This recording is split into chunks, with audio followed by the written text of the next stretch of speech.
क्या इन्होंने नहीं समझा कि जिस अल्लाह ने आसमानों और जमीन को पैदा किया और वो इनके पैदा करने से थका नहीं, वो इस बात पर भी कादिर है कि मुर्दों को जिंदा कर दे?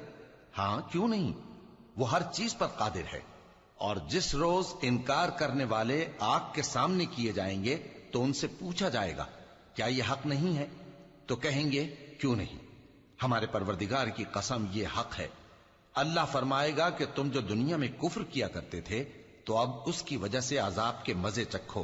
बस ए नबी, जिस तरह और आली हिम्मत पैगंबर सब्र करते रहे हैं, उसी तरह तुम भी सब्र करो और इनके लिए अजाब जल्दी ना मांगो। जिस दिन ये उस चीज को देखेंगे जिसका इनसे वादा किया जाता है, तो ये ख्याल करेंगे कि गोया दुनिया में रहे ही न थे मगर घड़ी भर दिन। ये कुरान पैगाम है जो पहुंचाया जा चुका, सो अब वही हलाक होंगे जो नाफरमान थे।